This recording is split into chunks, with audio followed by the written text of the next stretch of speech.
नमस्कार, मैं प्रतिमा पांडे। हमारे व्रत और त्यौहार में आपका बहुत बहुत स्वागत है। आज हम आप सभी को चैत्र मास के कृष्ण पक्ष की पाप मोचनी एकादशी की कथा सुनाने वाले हैं। यह एकादशी तभी पूर्ण माना जाता है जब आप एकादशी व्रत की कथा को सुनते हैं, इसलिए इस कथा को आप ध्यानपूर्वक सुनें। एक बार धर्मराज युधिष्ठिर ने भगवान श्री कृष्ण से पाप मोचनी एकादशी के बारे में बताने को कहा कि इस एकादशी के महत्व और इसकी कथा को आप हमें बताएं। इस पर श्री कृष्ण जी बोले कि हे युधिष्ठिर, मैं तुम्हें पाप मोचनी एकादशी की कथा सुनाता हूँ, तुम ध्यानपूर्वक सुनो। एक समय की बात है, चित्ररथ नामक एक वन में इंद्र देवता अपनी गंधर्व कन्याओं के साथ भ्रमण कर रहे थे।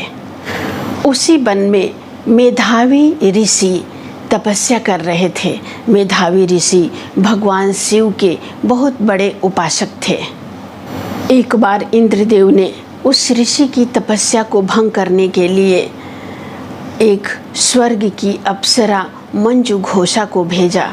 आपको तो पता ही है, इंद्रदेव कोई भी तपस्या करता है तो वो डर जाते हैं कि कहीं मुझसे ये मेरा स्वर्ग न छीन जाए, इसलिए वो सबकी तपस्या को भंग करने की कोशिश करते हैं। इसीलिए इसी तरह उन्होंने मेघावी ऋषि की भी तपस्या को भंग करने के लिए मंजू घोषा नामक एक अप्सरा को जंगल में भेजा।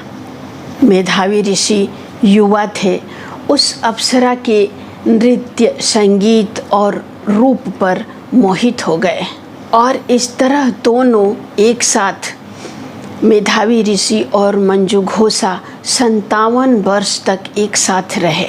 57 वर्ष बीतने के बाद मंजू घोषा ने एक दिन मेधावी ऋषि से स्वर्ग जाने की आज्ञा मांगी।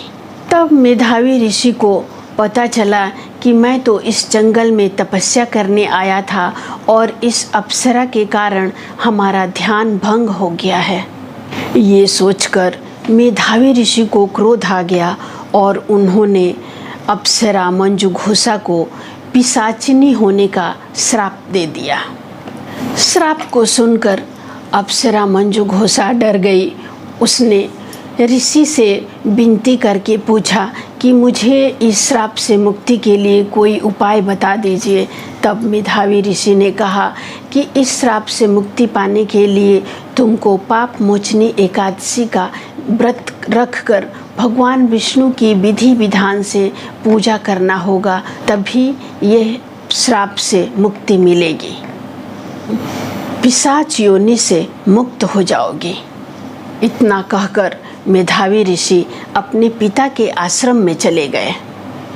जब पिता को इस बात की जानकारी हुई तो उन्होंने भी क्रोधित होकर मेधावी ऋषि को पाप मोचनी एकादशी व्रत का पालन करने के लिए आदेश दे दिया।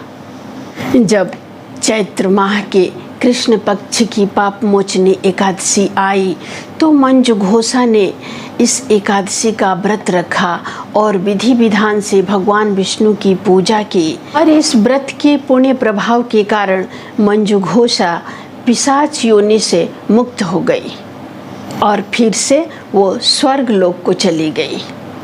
मेधावी ऋषि ने भी ये व्रत रखा था और वो भी इस पाप से मुक्त हो गए। प्रकार से जो भी व्यक्ति पाप मोचनी एकादशी व्रत रखता है और व्रत रखकर विधि विधान से भगवान विष्णु की पूजा करता है, मंत्र का जाप करता है, रात्रि जागरण करता है, तो उसके सारे पाप नष्ट हो जाते हैं। ऐसी एकादशी है कि इस व्रत को करने से व्यक्ति के जन्म जन्म के पाप नष्ट हो जाते हैं। एक मनुष्य ही ऐसा जीवन है जो उसके अंदर इतनी क्षमता है कि वो पूर्व जन्म के, इस जन्म के और आने वाले समय को भी सुंदर बना सकता है। तो इसलिए आप सभी लोग पाप मोचनी एकादशी का व्रत करें, कथा सुने। इससे आपके पूर्व जन्म के, इस जन्म के सारे पाप नष्ट हो जाएंगे। अगले वीडियो में हम फिर एक नई जानकारी के साथ उपस्थित होंगे। नमस्कार।